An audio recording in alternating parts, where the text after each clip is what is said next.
Hello students, क्या हाल चाल, कैसे हो? सब कुछ मस्त जबरदस्त जिंदाबाद। टुडे हम taking the 7th lecture of introduction of health and illness chapters of nursing foundation. और इससे पहले जो है हम लोगों ने देखा था कंसेप्ट ऑफ डिजीज के बारे में।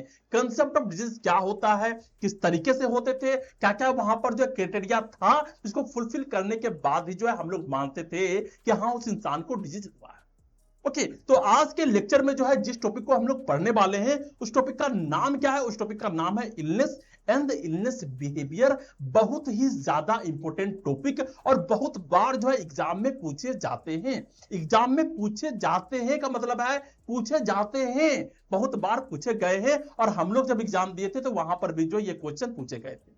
ओके, तो इसको ध्यान से पढ़ना है, समझना है क्या होता है, किस तरीके से होता है। तो यहां पर दो वर्ड दिए गए हैं और पहला वर्ड का नाम है इलनेस एंड सेकेंड वर्ड का नाम है इलनेस बिहेवियर। तो इलनेस का मतलब क्या होता है कि एक इंसान जो है ऐसा फील कर रहा है कि हाँ उसके अंदर जो है कुछ गड़बड़ी चल रहा है। ठीक है, कुछ गड़बड़ी चल रहा है, मैं अपने आप को जो है सही फील नहीं कर रहा हूं, दैट इज द इलनेस। और इलनेस बिहेवियर क्या होता है कि अगर एक इंसान जो है इलनेस फील किया तो उस इलनेस को फील करने के बाद जो है उसके बिहेवियर में क्या बदलाव आए। ओके, एक इंसान अगर बीमार हो गया है तो बीमार होने के बाद जो है उसके बिहेवियर में चेंजिंग देखने को मिलेगा, उसके बिहेवियर में चेंजेस देखने को मिलेंगे। उसी को बोलेंगे हम लोग क्या, उसी को बोलेंगे हम लोग इलनेस बिहेवियर। ओके, तो हम लोग जो है इसको डिटेल से पढ़ते हैं, समझने का प्रयास करते हैं क्या होता है क्या नहीं होता है और किस तरीके से जो है इलनेस जो है हमारे फैमिली को अफेक्ट करते हैं। इन सभी चीजों के बारे में आज के लेक्चर में हम लोग देखने वाले हैं। तो बिना समय को बर्बाद करते हुए जो है सबसे फर्स्ट चरण में चलते हैं और यहां पर सबसे फर्स्ट टॉपिक को देखते हैं जिस टॉपिक का नाम है, क्या नाम है? Introduction of illness and illness behaviour. तो यहां पर सबसे पहले हम लोग शुरुआत करते हैं व्हाट इज इलनेस, आखिर इलनेस क्या है ना। सबसे पहले हम लोग यही तो समझेंगे कि इलनेस क्या है। तो यहां पे कहा गया illness is not is equal to just disease, means यहां पे कहा गया कि सिर्फ डिजीज का होना ही जो है इलनेस नहीं कहलाता। एक इंसान को अगर डिजीज है तो वो इलनेस में तो है ही है, ये तो मैं मानता हूं, लेकिन सिर्फ जो है डिजीज का होना ही इलनेस नहीं कहलाता है। यहां पे कहा गया it is a state of impaired functioning. क्या कह रहा है यहाँ पे? It is a state of impaired functioning. चाहे वो हो सकता है फिजिकल तौर पे हो, इमोशनल तौर पे हो, इंटेलेक्चुअल तौर पे हो, सोशल तौर पे हो या डेवलपमेंटल या स्पिरिचुअल तौर पे हो, compared with the person normal previous level of health. Means यहां पे कह रहा है कि एक इंसान का इंपेयर्ड फंक्शनिंग ऑफ स्टेट ऐसा है कि जब वो इंसान जो है हेल्दी था, जब वो इलनेस को फील नहीं कर रहा था, उस समय जो है क्या है वो जिस तरीके से काम कर रहा था, उसके अंदर जो एनर्जी है, जिस तरीके से वो फंक्शनिंग को कर पा रहा था, अब वो उस तरीके के फंक्शनिंग को नहीं कर पा रहा है।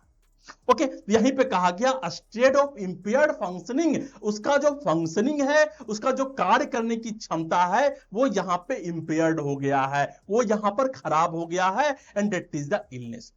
ओके, मींस अभी अगर मैं हेल्दी हूं, सभी काम को अच्छे तरीके से कर पा रहा हूं, लेक्चर ले पा रहा हूं, तुमको पढ़ा पा रहा हूं, फिर एडिटिंग करना है, फिर उसको यूट्यूब पे डालना है, सही तरीके से डालना है ताकि सर्च लिस्ट में आए, तो ये सब कर रहा हूं मैं अच्छे तरीके से, मींस मैं एक अच्छे स्टेट में हूं। लेकिन कुछ समय के बाद जो है मेरे अंदर कुछ परेशानियां देखने को मिले, जहां पर जो है मेरा गला खराब हो जाए, मैं सही तरीके से बोल नहीं पाऊं, सही तरीके से कोई चीज को एक्सप्लेन नहीं कर पाऊं, तो यहां पे क्या होगा, यहां पर जो है हमारे फंक्शनिंग क्या होंगे, इंपेयर्ड हो जाएंगे and that is called the illness.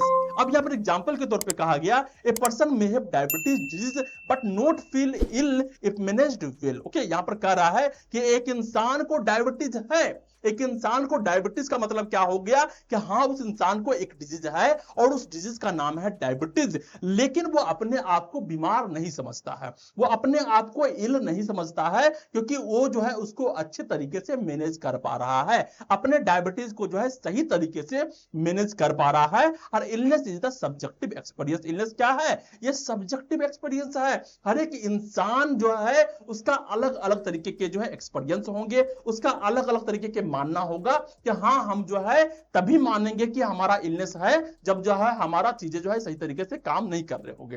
हो सकता है एक इंसान को है डायबिटीज हो और एक इंसान को हाइपरटेंशन हो, लेकिन उसके अंदर कोई सिम्टम्स नहीं दिख रहे हैं, वो सही तरीके से उसको मैनेज कर पा रहा है, उसमें भी जो है वो आनंदित रह रहा है, तो वो नहीं समझेगा कि मैं जो है इलनेस से ग्रसित हूं। ओके, तो यहां पर हम लोगों को पहले देखने को मिला कि इलनेस किसे कहते हैं। इलनेस का मतलब सिर्फ ये नहीं होगा कि एक इंसान को डिजीज है, इससे ऊपर भी जो है कुछ होता है। ओके, इतना बात तुमको समझ में आ गया। अब यहां पर जो नेक्स्ट देखने को मिल रहा है, नेक्स्ट टॉपिक पे यहां पे कहा गया व्हाट इज इलनेस बिहेवियर। तो हमने इलनेस के बारे में देखा कि इलनेस क्या होता है।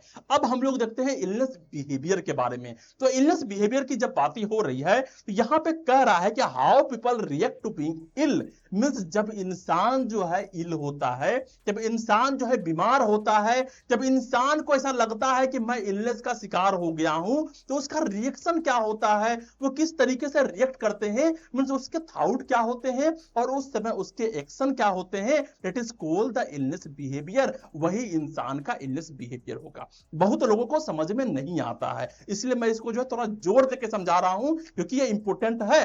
अब यहां पे कह रहा है कि इट इंक्लूड्स, यहां पे क्या क्या चीज इंक्लूड्स होंगे, तो पहला होता है मॉनिटरिंग द बॉडी, वो जो है अपने बॉडी को मॉनिटर करेगा। ठीक है, क्या करेगा, मॉनिटर करेगा। फिर यहाँ पे होता है रिकॉग्नाइजिंग सिम्टम्स, क्या वहां पर जो है उस सिम्टम्स को रिकॉग्नाइज कर पा रहा है या फिर नहीं कर पा रहा है। अगर कर पा रहा है तो उसको इंटरप्रिटेट करेगा कि हाँ ये जो पार्टिकुलर प्रॉब्लम्स हो रहे हैं वो किस कारण से हो रहे हैं, या जो प्रॉब्लम्स हो रहे हैं वो सच में रियल भी है या फिर ऐसे ही हो रहे हैं।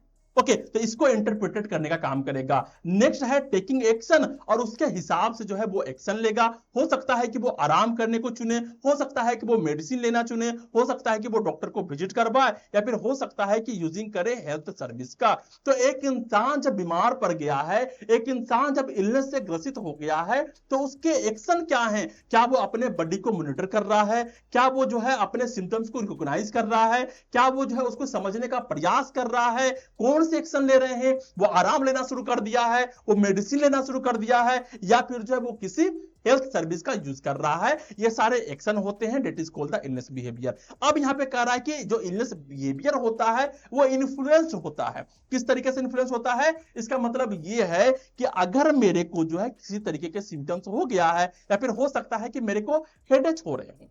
ओके, जब मेरे को हेडेक हो रहे हैं तो हो सकता है कि मेरे को ऐसा लग रहा हो कि यार कोई नहीं है, ज्यादा टेंशन ले रहा हूं, या फिर मैं अच्छे तरीके से सोया नहीं हूं, तो चलो एक पैरासीटामोल ले लेता हूं और मेरा जो है बीमारी ठीक हो जाए। ओके, ये मेरा मन था। लेकिन मेरे अगल बगल कोई ऐसे भी लोग दिख गए जो कि जो है पहले तो माथा दर्द हो रहा था, लेकिन बाद में पता चला कि उसको ब्रेन कैंसर हो गया है, बाद में उसको पता चला कि ब्रेन में ट्यूमर हो गया है। तो अब मेरे को डर लग जाएगा कि नहीं नहीं, ऐसा नहीं होना चाहिए था, मेरे को जाके पहले एक बार जांच करवा लेना चाहिए, डॉक्टर से मिल लेना चाहिए। तो यहां पर हमने उससे इंफ्लुएंस हुआ कि अगर माथा दर्द हो रहा है तो इसका मतलब यही नहीं है कि ये स्ट्रेस की वजह से ही हो रहा है, हो सकता है कि कुछ और भी चीज हुए होंगे, तो मैं जाके डॉक्टर से मिलूंगा। तो हमारा बिहेवियर जो है किसी पार्टिकुलर इंसान से क्या हुआ, इन्फ्लुएंस हुआ। यहीं पे कह रहा है इंटरनल फैक्टर्स होते हैं एंड एक्सटर्नल फैक्टर्स होते हैं जो कि इंसान को इन्फ्लुएंस करते हैं और इंसान के इलनेस बिहेवियर को इन्फ्लुएंस करते हैं। तो पहला है परसेप्शन। परसेप्शन का मतलब क्या होता है कि इंसान क्या परसेप्शन कर रहा है, क्या सोच रहा है, किसी भी चीज को देख के उसके दिमाग में क्या ख्याल आ रहा है, दैट इज द परसेप्शन। उसके बिलीफ कैसे हैं, क्या चीज को वो मानता है, उसका पर्सनालिटी कैसा है और उसका नेचर ऑफ इलनेस कैसा है। हो सकता है कि जो इलनेस है वो क्रोनिक लेवल पर हो, या फिर हो सकता है वो इलनेस है वो माइल्ड लेवल पर हो, तो उसके हिसाब से जो उसके बिहेवियर जो है इफेक्ट करेंगे। नेक्स्ट है एक्सटर्नल फैक्टर। क्या होता है, तो उसके कल्चर, उसके सोशल ग्रुप, उसके इकोनॉमिक स्टेटस। हो सकता है कि उसके पास उतना पैसा नहीं हो तो वो हिम्मत नहीं कर पाएगा कि जाके हमें डॉक्टर से मिलना है, क्योंकि जब भी वो डॉक्टर के पास जाएगा मिलने के लिए वहां पर ज्यादा पैसे खर्च हो जाएंगे, डॉक्टर को फीस देना पड़ेगा, दवाई खरीदना पड़ेगा, हो सकता है कि एक दो बोतल पानी भी चढ़ा दे, तो ऐसे भी होने पड़ सकते हैं। नेक्स्ट है एक्सेसिबिलिटी। क्या वो हॉस्पिटल जो है बहुत आसानी से जा पा रहा है, जहां पर कहते हैं सपोर्ट सिस्टम भी जो है बहुत ज्यादा जरूरी होता है। तो अगर उसके सपोर्ट सिस्टम मजबूत हैं, लोग उसके फैमिली, उसके फ्रेंड जो है उसको हेल्प करने के लिए तैयार हैं, तो वो भी फैक्टर्स होते हैं जो कि जो है इंसान के इलनेस बिहेवियर को इन्फ्लुएंस करते हैं। ओके, तो यहां पर हम लोगों ने देखा कि इलनेस बिहेवियर क्या होता है, इसमें कौन कौन से चीज जो है इंक्लूडेड होते हैं, कौन कौन से एक्शन होते हैं जो कि इसके अंतर्गत जो है आते हैं, और यहां पर जो है ऐसे कौन कौन से फैक्टर्स हैं जो कि इलनेस बिहेवियर को इन्फ्लुएंस करता है। ओके, अब नेक्स्ट जो यहां पर देखने को मिल रहा है, नेक्स्ट टॉपिक है, उसका नाम है स्टेजेस ऑफ इलनेस बिहेवियर। जो इलनेस बिहेवियर होते हैं उसके स्टेजेस होते हैं। ओके, तो स्टेजेस की जब बात कर रहे हो तो यहां पर जो सबसे पहला स्टेज होता है इलनेस बिहेवियर का, वैसे एक इंसान जो है सबसे पहले इलनेस फील किया कि नहीं, मेरे बॉडी के अंदर जो है कुछ प्रॉब्लम्स चल रहे हैं, मेरा जो फंक्शनिंग है, जो नॉर्मल फंक्शनिंग है वो मैं सही तरीके से नहीं कर पा रहा हूं। तो यहां पर जो सबसे पहला बिहेवियर होगा, जो पहला स्टेज होगा, वो सिम्टम को एक्सपीरियंस करना होगा। ओके अब जब बात हो रही है सिम्टम को एक्सपीरियंस करने का, तो हो सकता है पर्सन फील करे समथिंग इज रॉन्ग, कुछ तो गलत हो रहा है हमारे बॉडी में। हो सकता है कि उसके बॉडी में पेन हो, लंप हो, घाव घोस हो गया हो, फीवर हो, या फिर रेसेस पड़ गए हो। तो यहां पर कहेगा no diagnosis yet, just awareness. यहां पर जो है वो किसी तरीके का जो है डायग्नोसिस करवाना नहीं चाहेगा, सिर्फ अवेयरनेस होगा कि हाँ मेरे को ये पार्टिकुलर चीज हो रहे हैं। जैसे एग्जांपल में हो गया हेडेक है, बट अनश्योर इफ स्ट्रेस, हो सकता है कि उसको स्ट्रेस के माध्यम से हो, या फिर अगर बीपी बढ़ गया है, माइग्रेन है, तो उसको लगेगा कि नहीं नहीं मैं थोड़ा सा सो जाता हूं, रेस्ट कर लेता हूं, तो ये सारे चीज जो है सही हो जाएंगे। तो पहला जो बिहेवियर यहां पर होता है, पहला स्टेज का, वो होता है कि सिम्टम्स को वो एक्सपीरियंस करना शुरू करता है। ओके अब जो है वो इंसान जो है सिम्टम को एक्सपीरियंस करना शुरू कर दिया। अब यहां पे होता है assumption of the sick role. अब उसको जो है एजम्पशन करना शुरू करता है, क्या मैं बीमार हो गया हूं। इमोशनल फिजिकल चेंजेस उसके अंदर देखने को मिलते हैं। धीरे धीरे जो है वो डरना शुरू करता है अगर वो सिम्टम्स बढ़ते चले जाते हैं। विड्रॉल करना शुरू करता है, डिप्रेशन में आ जाता है कि मेरे को यह पेन क्यों हो रहा है, मेरे बॉडी में ये रेशेस क्यों आ रहे हैं। इस कारण जो है वो जो है एजम्पशन करना शुरू करता है, अलग अलग तरीके के चीजों को सोचना शुरू कर देता है। That is the second stage जो कि इलनेस बिहेवियर में देखने को मिलते हैं। यहां पर पर्सन जो है एक्नॉलेज करता है कि नहीं आई एम सिक, मैं बीमार हो रहा हूं, मैं बीमार हो चुका हूं, मैं rest take leave from work और सीक कंफर्ट। यहां पर अब उसको लगता है कि नहीं अब मेरे को आराम करना चाहिए, मेरे को वर्क से छुट्टी लेना चाहिए, या फिर मेरे को जो है अब कंफर्ट जोन में जाना चाहिए, क्योंकि मैं बहुत ज्यादा थक चुका हूं, मेरा बॉडी सही तरीके से काम नहीं कर रहा है। अब वो थोड़ा थोड़ा जो है डरना शुरू कर देता है, क्योंकि वो एजम्पशन करना शुरू कर दिया है सिक रोल के प्रति। ओके तो पहला जो स्टेज था वहां पर जो है सबसे पहले इंसान जो है एक्सपीरियंस करता है सिम्टम्स को। सेकंड स्टेज में जो है वो एजम्पशन करता है कि वो बीमार हो चुका है। नेक्स्ट है मेडिकल केयर कंटेक्ट।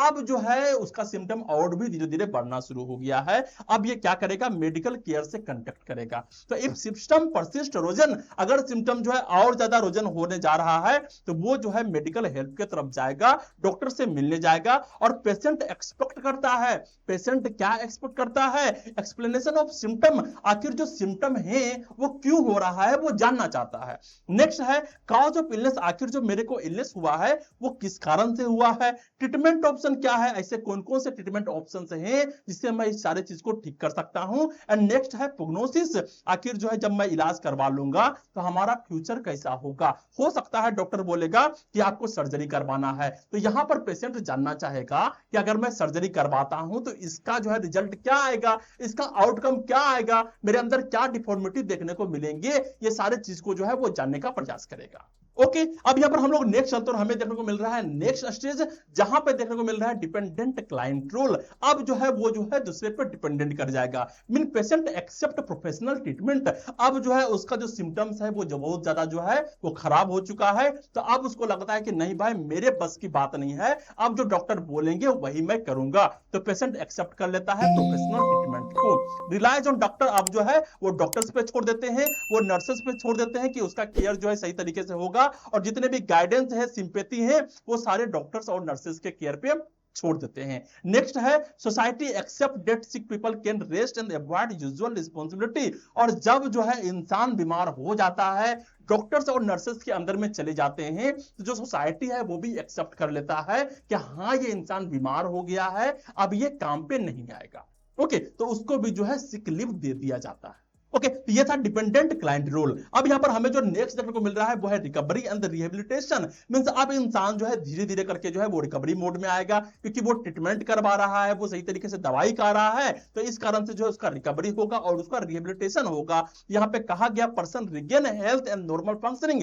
धीरे धीरे जो है जो पेशेंट है वो अपने हेल्थ को रिगेन करेगा, अपने नॉर्मल फंक्शनिंग में आएगा। और रिकवरी कैन भी क्विक, हो सकता है कि रिकवरी तुरंत हो जाए, हो सकता है कि जो रिकवरी है वो धीरे धीरे हो और लंबा समय लग जाए। अगर जो है उसको क्रोनिक कंडीशन हुए हैं तो वहां पे रिहेबिलिटेशन में जो है ज्यादा टाइम लगते हैं। अगर फीवर हुआ है, कुछ पार्टिकुलर जो है इंफेक्शन हुआ है, वो तुरंत ठीक हो जाएंगे 2 से 3 दिन में। तो यहां पे कहा गया in chronic illness involve adjusting to limitation rather than complete cure. यहां पर अगर इंसान को क्रोनिक इलनेस होता है, हो सकता है कैंसर हो जाए, हो सकता है अपेंडिसाइटिस हो जाए, तो यहां पर जो है यहां पर कुछ चीजें हैं जो कि उसको एडजस्ट करना पड़ता है, वो पूरे तरीके से क्योर नहीं होते हैं। ओके, तो बहुत सारे ऐसे बीमारी हैं, जैसे कि अगर इंसान को अस्थमा हो गया, हो सकता है जेनेटिक अस्थमा हो, तो वो पूरे तरीके से क्योर नहीं हो सकते हैं, उसके साथ उसको एडजस्टिंग करना पड़ेगा और पूरे लाइफ जो है उसको दवा लेना होगा, इनहेलर लेना होगा। ओके, अब यहां पर हम लोग नेक्स्ट चलते हैं और हमें देखने को मिल रहा है नेक्स्ट टॉपिक, जहां पे है टाइप्स ऑफ इलनेस। अब इलनेस के बारे में हम लोगों ने पढ़ा, इलनेस के बिहेवियर के बारे में हम लोगों ने पढ़ा। अब यहां पर जो इलनेस के टाइप्स को पढ़ते हैं कि आखिर इलनेस जो होता है कौन कौन से टाइप का होता है। तो सबसे पहले जो यहां पर देखने को मिल रहा है वो है acute illness. Acute illness means अभी जो है माइल्ड रूप में है, फिर है क्रोनिक इलनेस, फिर है रिमिशन एंड नेक्स्ट है एक्सेवरेशन। ठीक है, अभी सभी के बारे में हम लोग जो है यहां पर देखते हैं। तो एक्यूट इलनेस का मतलब क्या होता है, जो इलनेस है वो तुरंत आया, सडन ऑनसेट हुआ है, उसका शॉर्ट ड्यूरेशन के लिए है, लेकिन सीवियर सिम्टम्स के साथ आया है। ओके, अब हो सकता है कि यहां पे मलेरिया भी हो जाए, मलेरिया भी जब होगा, फ्लू होगा, कॉमन कोल्ड होगा, अपेंडिसाइटिस होगा, ये सारे तुरंत आते हैं, मींस जो है अचानक से सिम्टम दिखना शुरू हुआ, शॉर्ट ड्यूरेशन तक रहते हैं और धीरे धीरे जो है ये सही हो जाते हैं, लेकिन इसका जो सिम्टम्स होते हैं वो सीवियर होते हैं। ओके, ये सारे इसके एग्जांपल हो गए। लेकिन जब बात करते हैं क्रोनिक इलनेस का, तो क्रोनिक इलनेस का मतलब है कि लगभग ये बीमारी जो है 6 महीना तक चल रहा है, 6 महीना से ज्यादा चल रहा है और ऑफन जो है लाइफ लॉन्ग तक भी रह सकता है। ओके, अब यहां पर जो रिक्वायर होता है कंटिन्यूअस ट्रीटमेंट का, तो लगातार उसको इलाज चाहिए, लगातार जो उसको एडेप्टेशन करना होगा अपने एनवायरनमेंट के साथ। जैसे एग्जांपल में हो गया डायबिटीज, एग्जांपल में हो गया हाइपरटेंशन और बहुत सारे बीमारी जो है यहां पर देखने को मिलते हैं। ओके, अब जो थर्ड वाला जो होता है उसको कहते हैं सिम्टम्स रिड्यूस एंड डिसअपियर। अगर जो है जो सिम्टम्स उसको हुए थे वो धीरे धीरे जो है रिड्यूस करना शुरू हो जाए, डिसअपियर होना शुरू हो जाए, that is called the remission. अब जो है वो ठीक होने शुरू हो गए हैं। एंड नेक्स्ट है एक्सरवेशन, इसको कहते हैं सिम्टम रिटर्न एंड रोजन। अगर जो है बीमारी ठीक हो गया और फिर से जो है बीमारी फिर से वापस आ गया और खतरनाक लेवल पर आ गया, या फिर जो बीमारी है वो धीरे धीरे और भी खतरनाक होता जा रहा है, दैट इज द एक्सरवेशन। ओके, तो यहां पर जो है ये चारों जो है टाइप ऑफ इलनेस हैं जिसके बारे में हमें जानना था। ओके, अब हम लोग नेक्स्ट चलते और हमें जो है नेक्स्ट टॉपिक देखने को मिल रहा है, जिस टॉपिक का नाम है इंपैक्ट ऑफ इलनेस। मींस अगर जो है किसी बॉडी में जो है किसी इंसान को इलनेस हुआ है, तो उस इलनेस के कारण जो है उसके अंदर जो है कौन कौन से बदलाव देखने को मिलेंगे, कौन कौन से इंपैक्ट देखने को मिलेंगे। तो यहां पर सबसे पहले जो देखने को मिल रहा है वह है on the patient, mean patient के अंदर जो है कौन कौन से बदलाव देखने को मिलेंगे। पहला है बिहेवियरल एंड इमोशनल चेंजेस, उस इंसान के बिहेवियर में चेंज देखने को मिलेगा, उस इंसान के इमोशनल चेंज देखने को मिलेंगे। हो सकता है कि वो एंजाइटी में चला जाए, मेरे को क्या हो गया है, किस तरीके से हो गया है। हो सकता है कि वो गुस्सा हो जाए कि मेरे को ये बीमारी हो गया है, लोग मेरा केयर नहीं कर रहे हैं, या फिर हो सकता है कि इंसान डिप्रेशन में चला जाए। ओके, तो ये सारे बिहेवियरल एंड इमोशनल चेंजेस है। नेक्स्ट है रोल चेंजेस, हो सकता है कि उस इंसान का रोल जो है वो बदल जाए, means can't fulfil normal duties. जो है जब वो हेल्दी था तो नॉर्मल ड्यूटीज वो कर रहा था, तो अब वो ड्यूटीज को नहीं कर पाए क्योंकि जो है उसका जो है बॉडी हेल्थ जो है अच्छा नहीं है। तो हो सकता है स्टूडेंट हो, पेरेंट हो, वर्कर हो, ये सब जो है यहाँ पर आ जाएंगे। अगर स्टूडेंट है तो वो काम नहीं कर पाएंगे, अगर पेरेंट्स है तो वो कमाने के लिए बाहर जाते थे, अब वो कमाने के लिए बाहर नहीं जा पाएंगे, वर्कर है तो वो भी काम नहीं कर पाएंगे। नेक्स्ट यहां पर जो देखने को मिल रहा है वो है बॉडी इमेज डिस्टरबेंसेस। मीन हो सकता है कि किसी का एक्सीडेंट हो गया है, कोई पार्टिकुलर तरीके के जो है सिर फट गए हैं, तो वहां पर जो स्कार्स भी देखने को मिल सकते हैं, दाग देखने को मिल सकते हैं, डिफॉर्मिटीज हो सकते हैं, डिसेबिलिटी हो सकते हैं। हो सकता है वो सही तरीके से चल नहीं पाए, हो सकता है वो सही तरीके से देख नहीं पाए, सही तरीके से सुन नहीं पाए, तो ऐसे चीज भी जो है देखने को मिल सकते हैं। नेक्स्ट है फिनेंशियल बर्डन, जो कि बहुत बड़ा मुद्दा है। मींस यहां पर अगर इंसान बीमार होता है तो सबसे पहले फाइनेंशियल बर्डन आते हैं, क्योंकि जब वो डॉक्टर्स के पास जाएगा तो वहां पर जो उसको पैसे खर्च करने पड़ेंगे, उसको पैसे खर्च करने पड़ेंगे, डॉक्टर का फीस लगेगा, दवाई का फीस लगेगा और बहुत सारे फीस जो है वहां पर देने पड़ेंगे। तो यहां पर जो इस कारण से जो है उसके जॉब जा सकते हैं, कॉस्ट ऑफ केयर जो है यहां पर नहीं मिल सकता है। तो अगर पैसे नहीं है तो वो इलाज नहीं करवा पाएंगे, या फिर अगर जो उसको कोई क्रोनिक इलनेस हो गया है, वो हॉस्पिटल जाते हैं तो बहुत ज्यादा जो है वहां पे कॉस्ट लग गया है, जिस कारण से वहां पे प्रॉब्लम्स देखने को मिल सकते हैं। नेक्स्ट है स्ट्रेस, यहां पर जो अगर स्ट्रेस आ जाए, हो सकता है कि उसके फैमिली में कोई ऐसा एक और इंसान ना हो जो कमा रहा हो, यहां पे होपलेसनेस देखने को मिलेंगे, यहां पे फ्रस्ट्रेशन देखने को मिलेंगे। ओके, तो ये सारे जो है इंपैक्ट है जो कि जो है पेशेंट के ऊपर देखने को मिलते हैं। ओके, अब यहां पर जो नेक्स्ट देखने को मिल रहा है उसका नाम है ऑन द फैमिली। अब फैमिली पे क्या इंपैक्ट पड़ेगा उसके बारे में बात करते हैं। तो यहां पर क्या तुमको क्या लगता है कि अगर एक फैमिली में कोई इंसान जो है बीमार पड़ता है, किसी इंसान को जो अगर कैंसर हो गया है, तो क्या वही इंसान उससे प्रभावित होगा? नहीं, पूरा फैमिली यहां पे प्रभावित होता है। अगर मान लेते हैं कि एक फैमिली का एक बच्चा है जिसको कैंसर हो गया है, ओके, अब वो कैंसर के लिए जब जाएगा हॉस्पिटल, वहां पे महंगे महंगे इलाज करवाए जाएंगे और पिताजी के पास जो भी रिसोर्सेस हैं, जो भी पैसा है, वो सारे पैसे जो है उस बच्चे के इलाज करवाने में खत्म हो जाएंगे। तो हो सकता है कि उसका एक और दूसरा बेटा है जो कि 10th का एग्जाम दे रहा है, तो क्या उसको पैसे मिल पाएंगे? क्या जो है घर में जिस तरीके से कंडीशन चल रहा था, सही तरीके से खाना खा रहा था लोग, क्या वो सही तरीके से न्यूट्रिशन को ले पाएंगे? तो वहां पर अगर पैसे का अभाव पड़ेगा तो पूरे फैमिली पे पड़ेगा, सिर्फ उस जो है पेशेंट पे नहीं पड़ेगा। ओके, तो यहां पर जो पूरा फैमिली जो है पूरे तरीके से प्रभावित होता है। तो पहला जो है यहां पे कह रहा है changes in daily functioning and responsibility. यहां पर जो है रोजमर्रा के फंक्शनिंग होते हैं वो बदल जाते हैं, इंसान के रिस्पांसिबिलिटी चेंज हो जाते हैं। कैसे हो जाते हैं? मान लेते हैं कि तुम्हारी मम्मी है, तुम्हारे जो मदर है वो बीमार पड़ गया है। अब घर के सारे काम जो होते थे वो मां करती थी, लेकिन अब मां जो है बीमार पड़ गई है, अब वो रेस्ट में चली गई है। अब काम कौन करेगा? अब काम तुम्हारे पिताजी करेंगे या फिर तुमको करना पड़ेगा। अब पिताजी जो है बाहर का भी काम कर रहे हैं, अब घर पे आएंगे तो घर में भी जो है उसको खाना बनाना है, घर के काम भी करने हैं, झाड़ू भी लगाने हैं। तो यहां पर जो इंसान के रिस्पांसिबिलिटी जो है यहां पे चेंज होते हैं। इमोशनल स्ट्रेस देखने को मिलता है, घर वाले जो है डर जाते हैं, वरी हो जाते हैं, अनसर्टेनिटी का चांस रहता है कि क्या पता क्या हो जाए। ओके, नेक्स्ट है फिनेंशियल स्ट्रेस देखने को मिलेंगे, तो पूरा फैमिली को देखने को मिलेंगे कि जो भी जरूरत की चीज उसको आ रहे होंगे, तो अब जो है यहां पर पैसे सही तरीके से पूर्ण नहीं रहे हैं, तो वहां पर जो फिनेंशियल स्ट्रेस देखने को मिलेंगे। फैमिली रोल शिफ्टिंग, यहां पर जो फैमिली के रोल होंगे वो शिफ्ट हो जाएंगे। अब पिताजी घर में आके खाना बना रहे हैं तो पिताजी के रोल बदल गए। तुमको पढ़ना था तो तुम जाकर के जो है आप घर में झाड़ू लगा रहे हो, वहां पे साफ सफाई कर रहे हो। तो children caring for parent and spouse adjusting करते हैं। स्पाउस का मतलब होता है, हो सकता है वो वाइफ हो सकता है कि वो हस्बैंड हो, वो जो है यहां पर एडजस्टिंग करना शुरू करते हैं। नेक्स्ट है सोशल आइसोलेशन समटाइम, और कभी कभी जो इंसान जो है सोशल आइसोलेशन में चला जाता है, अकेले में चला जाता है, क्योंकि वो इस सब को झेल नहीं पाता है। ओके, अब यहां पर जो है इन शॉर्ट में अगर हम लोग बात करते हैं, मींस एक शॉर्ट करके, तो यहां पे कहा गया कि illness is not just physical. यहां पर इलनेस जो होता है सिर्फ फिजिकल नहीं होता है, ये माइंड को भी इफेक्ट करता है, ये इमोशन को भी इफेक्ट करता है, ये फैमिली एंड सोसाइटी सभी को इफेक्ट करता है। ओके, बीमारी जो है सिर्फ फिजिकली तरीके से इंसान को इफेक्ट नहीं करते हैं, मेंटली तरीके से, इमोशनली तरीके से फैमिली को भी इफेक्ट करता है और सोसाइटी को भी इफेक्ट करता है। नेक्स्ट है इलनेस बिहेवियर, जो है वो हेल्प करता है अंडरस्टैंड करने के लिए how people recognize, respond and cope with being sick. एक इंसान जो है जब वो सिक होता है तो वो किस तरीके से रिकॉग्नाइज करता है, किस तरीके से पहचानता है कि मैं बीमार हूं, किस तरीके से वो उस बीमारी को रिस्पोंड करता है और किस तरीके से वो बाहर निकल कर आता है। That's all are the coming under the illness behaviour. Okay, अब हम लोग नेक्स्ट चलते और हमें देखने को मिल रहा है नेक्स्ट टॉपिक, और यहां पर जो नेक्स्ट टॉपिक है वो है impact of illness on family.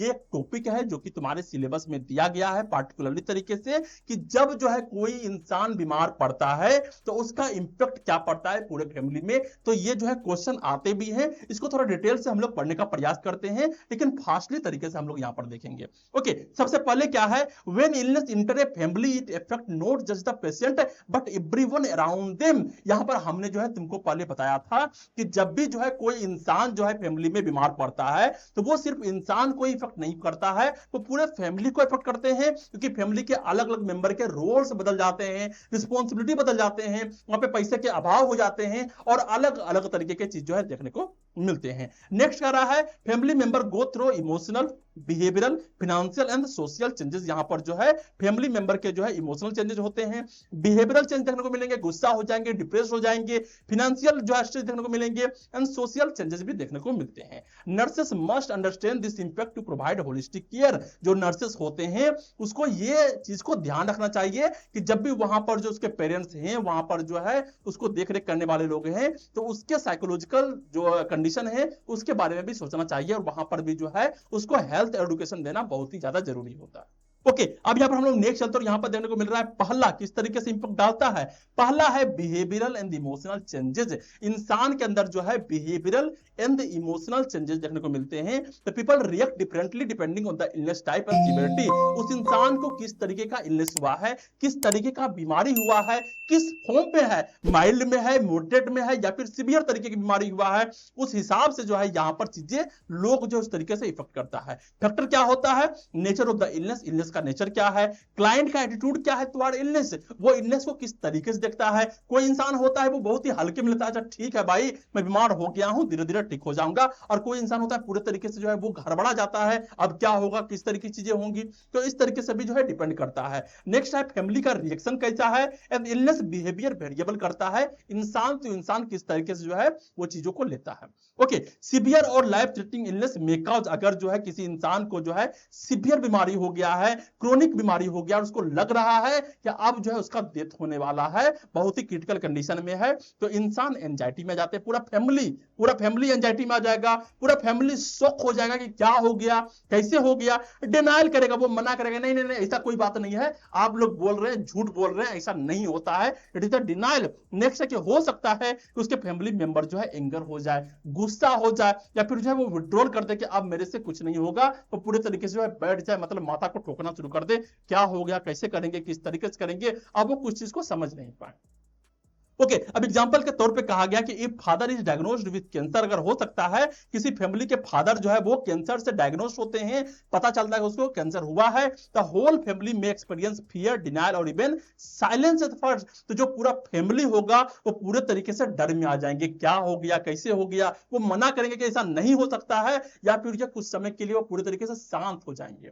ठीक है, जब जो है आपत्ति आती है तो लोग शांत जाते, क्या हो गया, उसके पास कोई वर्ड ही नहीं है, क्या होगा, अगर मेरे पिताजी नहीं रहेंगे तो कमा के कौन लाएगा, कमा के नहीं लाएगा तो मैं खाऊंगा कैसे, किस तरीके से परिवार चलेगा, पूरे तरीके से टेंशन हो जाता है और यहां पर सभी चीजें सन्नाटे में चले जाते हैं।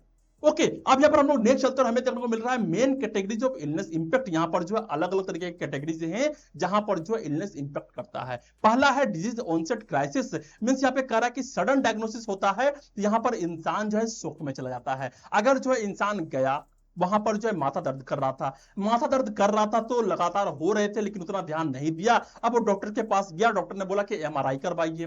ठीक है, एमआरआई करवाए तो वहां पे पता चला कि जो ब्रेन है वहां पर एक ट्यूमर हो गया है, तो यहाँ पर जो है इंसान शोक में चला जाएगा, ये क्या हो गया, मेरे को कैंसर कैसे हो गया। नेक्स्ट है डिजीज बर्डन। अब यहाँ पर जो डिजीज बर्डन होता है मींस एक तरीके से लगता है कि मेरे ऊपर जो है एक बर्डन आ गया है, मेरे को इसको इलाज करवाना पड़ेगा, मेरे को इस पर टाइम देना होगा, तो ऑन गोइंग केयर के लिए, फाइनेंशियल के लिए एंड इमोशनल के लिए जो है वो पूरे तरीके से जो है बर्डन में आ जाते हैं। अब यहां पर जो मेन कैटेगरीज के कुछ सब कैटेगरीज हैं, जैसे इंसान कंफ्यूजन में चला जाएगा, इंसान जो है डिजीज रिलेटेड टेंशन में आ जाएगा, उसको टेंशन हो जाएगा किस तरीके से करना है, किस तरीके से इलाज करवाना है, इमोशनल डिस्ट्रेस हो जाएंगे, उसके इमोशन जो होंगे वो बार बार चेंज होंगे। नेक्स्ट है फाइनेंशियल प्रॉब्लम देखने को मिलेंगे, पैसे के प्रॉब्लम्स। नेक्स्ट है ट्रीटमेंट रिलेटेड चैलेंजेस, ट्रीटमेंट करवाने में जो है अलग अलग तरीके के चैलेंजेस होते हैं, साइड इफेक्ट होते हैं, पैसे लगते हैं, ये सारे चीज के चैलेंजेस जो है उसको देखने पड़ते हैं। नेक्स्ट है patient physical and mental decline, जो पेशेंट होगा उसका फिजिकल एंड मेंटल जो है डिक्लाइन करना शुरू कर देगा, मानसिक अवस्था, उसका शारीरिक अवस्था जो है धीरे धीरे जो है गिरना शुरू हो जाएगा। नेक्स्ट है केयर गिवर एग्जॉक्शन, जो उसके केयर गिवर होते हैं वो भी जो है पूरे तरीके से परेशान हो जाते हैं। नेक्स्ट है क्या उसके अंदर जो है नॉलेज की डेफिसिट है, क्या उसको इस बीमारी के बारे में पता है या फिर नहीं है, ये भी जो है यहाँ पर डिपेंड करेगा। नेक्स्ट है फैमिली कॉन्फ्लिक्ट्स रहेंगे, हो सकता है कि जो घर वाले हैं वहां पे लड़ाई हो जाए, हम पैसा नहीं देंगे, हम पे होते हैं बहुत सारे फैमिली में ऐसे भी चीज होते हैं कि फैमिली कॉन्फ्लिक्ट्स हो जाता है। नेक्स्ट है लेक ऑफ सोशल सपोर्ट, हो सकता है कि सोसाइटी जो है उसको सपोर्ट नहीं कर रहा हो। नेक्स्ट है living in Shadow of death, अब सारे फैमिली वाले जो है डेथ के शैडो में जीना शुरू कर देंगे कि कब जो है वो इंसान का डेथ हो जाए हम लोग कुछ कह नहीं सकते हैं। नेक्स्ट है waiting for fear of death, अब यहां पर जो है वो सारे वेट करेंगे कि कब जो इसका डेथ होगा, वो जो है वेटिंग करना शुरू कर देते हैं और डर के साए में जो है रहना शुरू कर देते हैं। ओके, तो ये सेकेंड था जहां पर देखे हैं हम लोगों ने main categories of illness impact, illness का इंपैक्ट क्या होता है, उसके मेन कैटेगरीज एंड सब कैटेगरीज के बारे में हम लोगों ने बात किया। नेक्स्ट पर हम लोग चलते हैं, वहां देखने को मिलता है इंपैक्ट ऑन फैमिली रोल्स, जो फैमिली के रोल्स हैं यहां पर किस तरीके से इंपैक्ट डालता है। यहां पे कहा गया illness changes family role, illness जब आते हैं तो फैमिली के वर्क जो है बदल जाते हैं, रोल जो है बदल जाते हैं। ए वर्किंग फादर में बिकम इंडिपेंडेंट, अब यहां पर जो फादर हैं जो कि वर्किंग फादर हैं अब वो पूरे तरीके से डिपेंडेंट हो जाते हैं। नेक्स्ट है ए मदर में टेक ओवर फाइनेंशियल डिसीजन, और यहां पर मान लेते हैं कि अगर जो है उसके पिताजी जो है वो पूरे तरीके से बीमार हो गए हैं तो अब कमाने का काम किसका रहेगा, अब कमाने की काम रहेगा मां को, अब मां को बाहर जाना पड़ेगा, अब पैसे कमा के लाने होंगे। नेक्स्ट है शॉर्ट टर्म इलनेस रहता है तो यहां पर रोल एडजस्ट होते हैं टेम्पोररी तरीके से, लेकिन अगर chronic and long term illness रहेंगे तो यहां पे adjustment feel like a grip process, यहां पर जो एडजस्टमेंट होता है वो इस तरीके से होता है जैसे ग्रिप प्रोसेस। ग्रिप प्रोसेस जो है तुम लोग साइकोलॉजी में पढ़ोगे और अलग अलग जगह पे पढ़ोगे, जहां पर तुम्हें देखने को मिलेंगे जब इंसान को पता चलता है कि उसका अब मौत आने वाला है तो वहां पर डापडा देखने को मिलता है। डापडा में क्या होता है कि डायनाल हो गया, एंगर हो गया, एक्सेप्टेंस हो गया, और भी चीजें हैं जहां पर देखने को मिलते हैं जो कि साइकोलॉजी में हम लोग देखेंगे। तो यहां पर सबसे पहले होता है कि जब लोग को पता चले कि इसका मृत्यु होने वाला है वो डिनाल करेगा, नहीं नहीं नहीं मैं ऐसा नहीं कर सकता हूं, ये मैं कैसे हो सकता है, मैं कैसे मर सकता हूं। फिर वो गुस्सा हो जाएगा, तुम झूठ बोल रहे हो, फिर बार्गेनिंग करना शुरू करेगा कि हे भगवान मेरे को बचा दो, इस बार बचा दो, मैं सारे काम जो अच्छे तरीके से करूंगा। ठीक है, तो इस तरीके की चीज जो है यहां पर देखने को मिलते हैं। ओके, नेक्स्ट है यहाँ पर counselling often required for coping, और यहाँ पर जो है कई बार काउंसलिंग करवाना पड़ता है ताकि जो है वो इस चीज से निकल के बाहर आ पाए। फैमिली को भी जो है कभी कभी जो है थेरेपी लेने पड़ते हैं जो कि फैमिली थेरेपी में आता है, मेंटल हेल्थ नर्सिंग में जो है इसके बारे में भी तुम लोग पढ़ोगे। ओके, अब यहां पर नेक्स्ट जो देखने को मिल रहा है वो है इंपैक्ट ऑन बॉडी इमेज, इंसान का जो बॉडी इमेज होता है उस पर भी इंपैक्ट पड़ता है। जैसे हो गया इलनेस में हो सकता है कि वो एम्पुटेशन हो जाए, उसके जो पैर हैं वो खराब हो जाए, वो चल नहीं पाए, वो सुन नहीं पाए, उसका जो है डिसफिगरमेंट हो सकता है, मींस वहां पे दाग आ गए, चेहरे में दाग आए, चेहरे में जो है कट आ गया है, तो उसको जो है देखने का नजरिया बदल जाए, मींस वो अच्छा नहीं दिखने लगे। नेक्स्ट है स्कार्स भी देखने को मिल सकते हैं। यहाँ पर डिस्टर्ब होता है सेल्फ इमेज, यहाँ पर जो इंसान होते हैं जिस तरीके से वो अपने बॉडी को देखता था उस तरीके से अब उसका बॉडी नहीं दिख रहा है, यहां पर जो उसके सेल्फ इमेज जो होते हैं डिस्टर्ब होते हैं, और यहां पर इंसान अपने आप को जो है ऐसा समझने लगता है कि मैं अब जो है उस काबिल नहीं हूं, मेरे में वो हिम्मत नहीं रहा है कि मैं पार्टिकुलर चीज को कर सकता हूं। ओके, नेक्स्ट है एडजस्टमेंट स्टेटस, किस तरीके से जो है लोग अपने आप को जो है एडजस्टमेंट करवाता है पार्टिकुलर डिजीज होने के बाद, अगर ठीक हो जाता है उसके बाद भी। पहला होता है कि जब उसको पता चलता है कि उसको बीमारी हुआ है तो वो शोक में चला जाता है कि मेरे को ये कैसे हो सकता है, ये कैसे हो सकता है, शोक में है। फिर होता है कि अब वो विड्रॉल कर देता है कि ठीक है भाई अब हो ही क्या, तो मैं क्या कर सकता हूं, मेरे हाथ में तो है नहीं। नेक्स्ट है एक्नॉलेजमेंट करता है, अब वो जानता है ये बीमारी क्या है, सिम्टम्स क्या है, कॉजेस क्या है, उसको जानने का प्रयास करता है और जो है उसको एक्सेप्टेंस कर लेता है कि हाँ अब तो बीमारी हो गया है, अब कुछ नहीं कर सकते।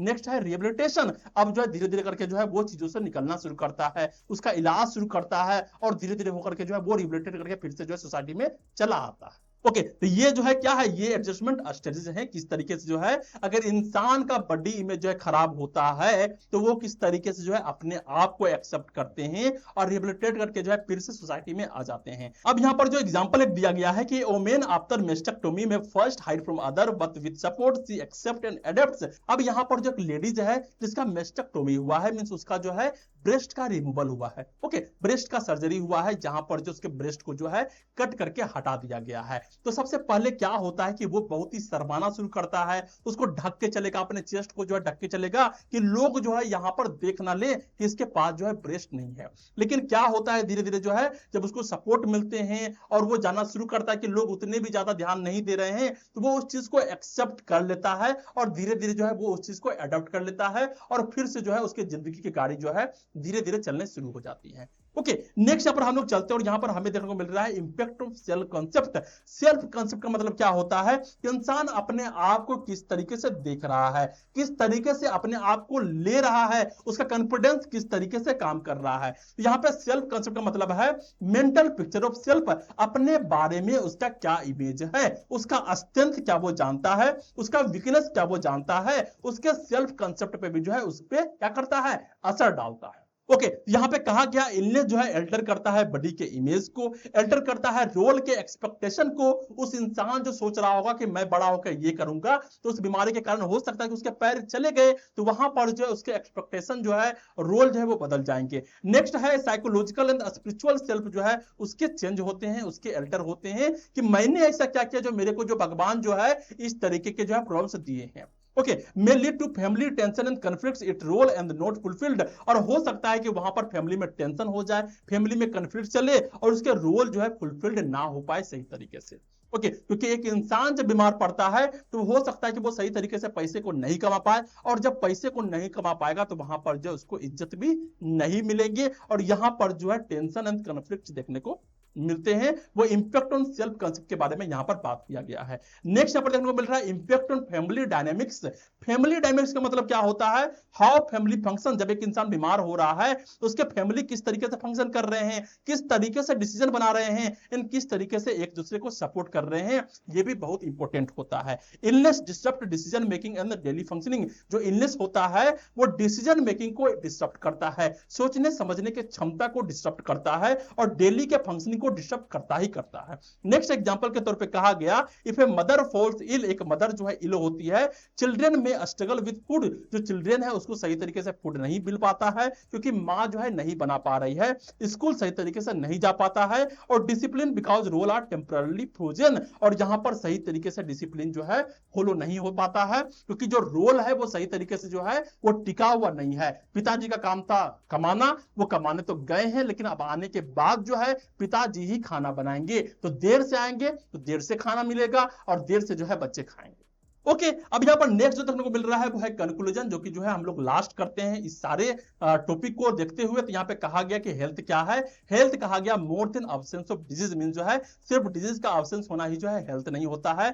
WHO ने क्या कहा है कि physical, mental and social wellbeing जो एक इंसान को होना चाहिए, तभी हम लोग मानेंगे कि एक इंसान जो है वो हेल्थी है। नेक्स्ट कह रहा है कि illness not only affect the patient. एक इलनेस जो है सिर्फ पेशेंट को अफेक्ट नहीं करता है, उसके फैमिली के रोल को, उसके इमोशंस को, उसके फाइनेंसेस को और उसके आइडेंटिटी को जो है पूरे तरीके से इफेक्ट करता है। ओके, नेक्स्ट यहां पर कहा गया कि nurse must consider whole family care. एक नर्स को जो है सिर्फ पेशेंट का ही ध्यान नहीं रखना होता है, एक नर्स को जो है पूरे फैमिली का जो है ध्यान रखना होता है, to reduce the overall burden, ताकि जो है उस फैमिली का जो है ओवरऑल बर्डन को कम कर सके। ओके, तो अब तक जो है हम लोगों ने फर्स्ट वाले चैप्टर को जो है पूरे तरीके से जो है कंप्लीट किया। जितने भी टॉपिक्स थे, जितने भी सब टॉपिक्स थे, उस सभी को जो है एक एक करके हम लोगों ने देखा, एक एक करके जो है मैंने तुमको समझाया, क्योंकि ये इंपॉर्टेंट टॉपिक है। यहां पर जो है हम लोग का नर्सिंग फाउंडेशन का बेस मजबूत होगा। हेल्थ क्या होता है, इलनेस क्या होता है, किस तरीके से काम होते हैं, इन सारे चीजों के बारे में हम लोगों ने बात किया, देखा, समझा और जाना।